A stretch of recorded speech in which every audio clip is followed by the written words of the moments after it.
Perkenalkan, nama saya Fendi Putri Belorundun dari kelas 12 IPA 3. Di sini saya akan menjelaskan tentang praktikum biologi yang saya lakukan, yaitu mengamati perkecambahan kacang merah berdasarkan pengaruh air. Adapun tujuan praktikum yang akan saya capai, yang pertama, untuk mengetahui proses perkecambahan kacang merah, yang kedua, untuk mengetahui faktor apa sajakah yang mempengaruhi perkecambahan, yang ketiga, untuk mengetahui perbedaan antara kacang merah yang diberi air dan yang tidak diberi air. Perkecambahan adalah proses utama dalam pertumbuhan pada tumbuh-tumbuhan dan bisa digambarkan seperti ketika sejenis biji-bijian tumbuh sehingga menjadi tanaman yang baru, yang memiliki manfaat dan umumnya digunakan sebagai bibit atau diolah menjadi makanan. Adapun tujuan dari perkecambahan adalah untuk mencegah timbulnya patogen dan mencegah terjadinya dormansi benih untuk berhenti tumbuh, untuk memperoleh hasil perkecambahan. Menjawab rumusan masalah yang pertama, yaitu bagaimanakah proses perkecambahan pada kacang merah.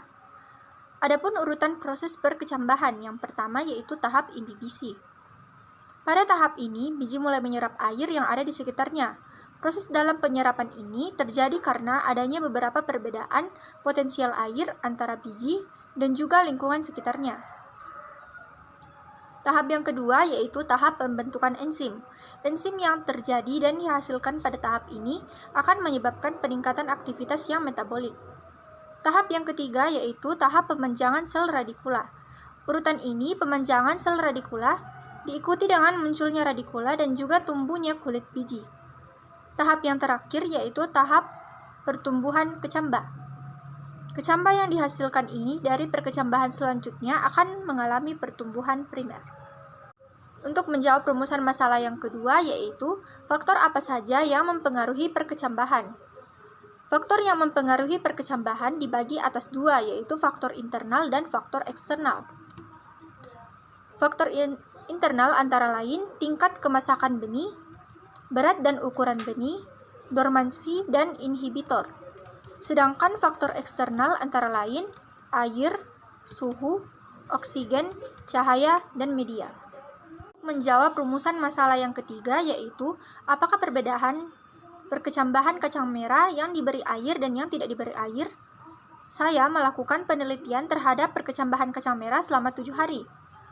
Mulai pada tanggal 21 Agustus 2021 sampai 28 Agustus 2021. Alat dan bahan yang diperlukan, yang pertama yaitu alat gelas plastik bekas, bahan kacang merah 20 biji, air secukupnya, dan kapas 6 biji. Prosedur kerja yang pertama, rendam kacang merah di dalam air selama 1 jam agar mempermudah perkecambahan. Yang kedua, basahkan 3 kapas dan biarkan 3 kapas lainnya tetap kering. Yang ketiga, masukkan 3 kapas ke dalam masing-masing wadah.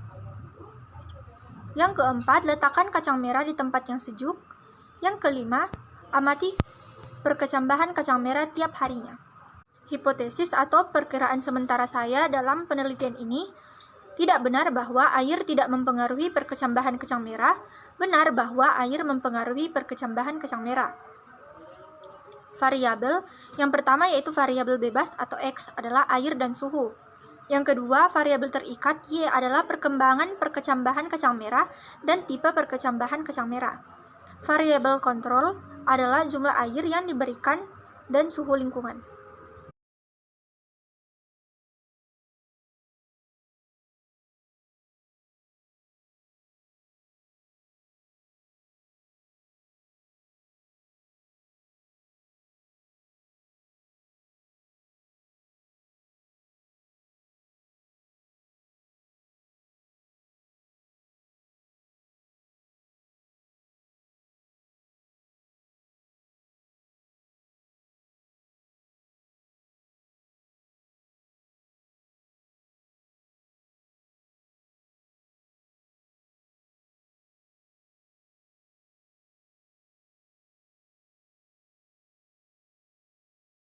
Setelah saya melakukan penelitian selama 7 hari, diperoleh hasil dan pembahasan sebagai berikut.